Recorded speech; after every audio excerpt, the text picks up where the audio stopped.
चल जो ना।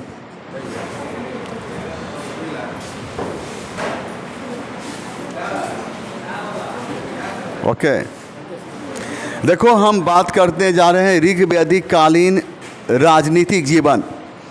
ऋग्वैदिक कालीन राजनीतिक जीवन पर जब हम प्रकाश डाल रहे हैं तो ऋग्वैदिक काल में प्रशासन की सबसे छोटी इकाई परिवार थी।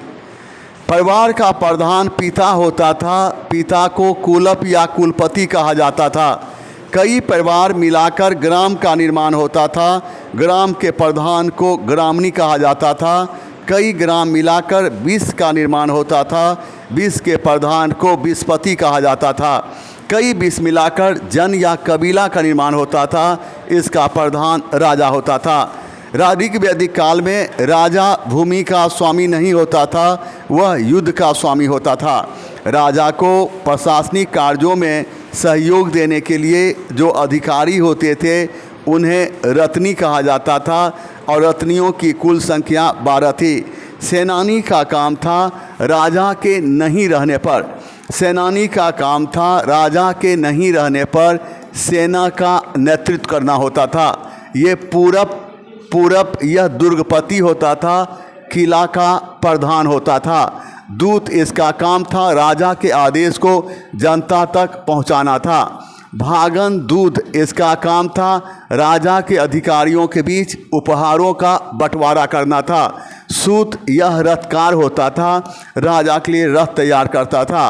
अस्पस यह गुप्तचर होता था। अगर राज्य में कोई घटना होने वाली है तो इसकी सूचना वह राजा को देता था। तो इतना ही नहीं, हम देखते हैं कि उग्र का काम था अपराधियों को पकड़ना। यह आधुनिक समय के पुलिस अधिकारी के समान होता था। जब हम ऋग्वैदिक काल की धरती पर जाते हैं और पूछते हैं कि बताओ ऋग्वैदिक काल की धरती तुम्हारी और क्या खासियत थी, ऋग्वैदिक काल की धरती चीख चीख कर हमें बताती है कि ऋग्वैदिक काल में सभा समिति एवं विधा जैसे लोकतांत्रिक संस्था प्रचलन में थी। सभा में समाज के पढ़े लिखे लोगों का प्रतिनिधित्व होता था तो समिति में सामान्य जनता का प्रतिनिधित्व होता था। समिति के प्रधान को ईशान कहा जाता था। यह विधत सबसे प्राचीन लोकतांत्रिक संस्था थी। तो ये ऋग्वैदिक काल के राजनीतिक जीवन की बात हुई। इसी क्रम को हम आगे बढ़ाते हुए ऋग्वैदिक कालीन सामाजिक जीवन की बात करते हैं। ऋग्वैदिक कालीन सामाजिक जीवन की जब हम बात करते हैं तो ऋग्वेद के 9वें मंडल के एक सूक्त में आया है, एक व्यक्ति था, उसका पिता डॉक्टर था, माता अनाज पीसने वाली थी और स्वयं कवि था। इससे लगता है कि एक ही परिवार में विभिन्न तरह के काम करने वाले लोग एक साथ रहते थे। उस समय जाति का निर्धारण व्यक्ति की योग्यता एवं कार्य करने की क्षमता के आधार पर होती थी। इस प्रकार ऋग्वैदिक काल के अंतिम चरण में 4 वर्णों की स्थापना हो चुकी थी, लेकिन यह व्यवस्था कर्म आधारित थी। उत्तर वैदिक काल आते आते यह व्यवस्था जन्म आधारित हो गई, अर्थात वंशानुगत हो गई। ऋग्वैदिक काल में बाल विवाह, विधवा विवाह, सती प्रथा प्रचलन में नहीं थी। ऋग्वैदिक काल में नियोग प्रथा प्रचलन में थी। नियोग उसे कहा गया, किसी लड़की की शादी हुई और कुछ ही समय के बाद उसके पति मर गए। ऐसे निसंतान विधवा को अपने पति के छोटे भाई देवर के साथ संपर्क स्थापित करके पुत्र प्राप्त करने का अधिकार था। इसे ही नियोग कहा गया। अमाजु वैसी लड़की को कहा गया जो जीवन भर अविवाहित रह जाती थी विद्या के कारण, पढ़ने के कारण। ऐसी महिलाओं को, ऐसी लड़कियों को समाज में काफ़ी सम्मान था। ऋग्वैदिक काल में महिलाओं की स्थिति अच्छी थी। ऋग्वैदिक कालीन लोपा, मुद्रा, घोषा, अपाला, सिक्ता एवं विश्वारा जैसी पढ़ी लिखी महिलाओं के विषय में जानकारी मिलती है। ऋग्वैदिक काल के लोग शाकाहारी और मांसाहारी दोनों होते थे। ऋग्वैदिक काल के लोग शाकाहारी और मांसाहारी दोनों होते थे। ऋग्वेद में एक ही अनाज का उल्लेख मिलता है जिसका नाम जौ है। ऋग्वेद में जौ के लिए यौ शब्द आया है। अतिथि के आगमन पर बछड़े का मांस पकाया जाता था, इसलिए अतिथि को गौधन कहा गया। ऋग्वेद में गाय के लिए अघन्या शब्द आया है।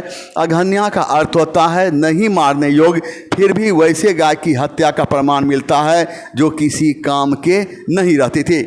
हम देखते हैं कि ऋग्वैदिक काल के लोग सूत, ऊन एवं मृग चर्म के वस्त्र पहनते थे। ऋग्वेदिक काल के लोग आभूषण के भी प्रेमी थे। ऋग्वेद में एक ही आभूषण विषय में जानकारी मिलती है जिसका नाम निष्क है। निष्क यह गले में पहना जाने वाला सोने का हार था। ऋग्वेदिक काल में शिक्षा गुरु शिष्य परंपरा के अनुसार दिया जाता था।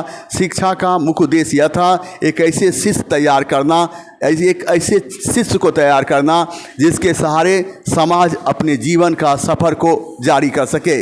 ऋग्वेदिक कालीन सामाजिक जीवन के क्रम को जब हम आगे बढ़ाते हुए ऋग्वेदिक कालीन धार्मिक जीवन को देखते हैं तो फिर हमको बात करना होगा ऋग्वेदिक कालीन धार्मिक जीवन की।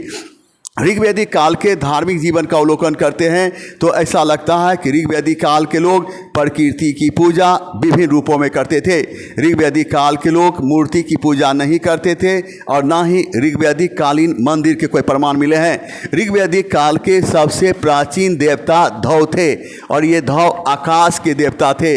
ऋग्वेदिक काल के सबसे महत्वपूर्ण एवं शक्तिशाली देवता इंद्र थे। इंद्र का उल्लेख 250 सूक्तों में हुआ है। इंद्र की उपाधि पुरंदर थी। ये पुरंदर का अर्थ होता है किला को तोड़ने वाला या जीतने वाला। इंद्र युद्ध एवं वर्षा के देवता थे।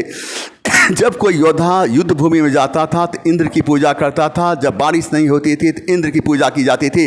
इंद्र के बाद ऋग्वेदिक काल के दूसरे महत्वपूर्ण देवता अग्नि थे। अग्नि का उल्लेख 200 सूक्तों में हुआ है। अग्नि को अतिथि कहा गया। अग्नि को अतिथि इसलिए कहा गया कि घर में, हर घर में सुबह और शाम खाना बनाने के लिए अग्नि होता है, इसलिए अग्नि को अतिथि कहा गया। अग्नि को मानव एवं ईश्वर के बीच मध्यस्थता की भूमिका निभाने वाला कहा गया। ऐसा क्यों? क्योंकि जब हम पूजा करते हैं, यज्ञ करते हैं तो प्रसाद का पहला भाग पंडित जी लेते हैं और अग्नि में डालते हैं और कहते हैं ओम नवेदाय नमः, इसलिए कि ये जलेगा तो हमारी बात को ऊपर तक पहुंचाएगा। इसलिए कहा जाता है अग्नि मानव एवं ईश्वर के बीच मध्यस्थता की भूमिका निभाता था। ऋग्वेदिक कालीन देवों में वरुण जैसे देवता के विषय में जानकारी मिलती है और ऋग्वेद में वरुण के लिए ऋतस् गोपा शब्द आया है। इसका अर्थ होता है ऋतु का कर्ता देवता। ऋग्वेदिक कालीन देवों में विष्णु जैसे देवता के विषय में जानकारी मिलती है। ये विष्णु संसार के संरक्षक और पालन करता थे। यह 3 कदम में संपूर्ण पृथ्वी को नाप लेने वाले देवता थे। ऋग्वेदिक काल की बात करते हैं तो ऋग्वेदिक काल के लोग मरुत की पूजा करते थे। ये मरुत आंधी एवं तूफान के देवता थे। ऋग्वेदिक काल के लोग पूषण की पूजा करते थे और ये पूषण, ऋग्वेदिक काल के लोग पूषण की पूजा करते थे। ये पूषण की पूजा करते थे, लेकिन ये पूषण वनस्पति एवं जंतु के देवता थे। लेकिन उत्तर वैदिक काल में पूषण की पूजा निम्न जाति के लोग करने लगे थे।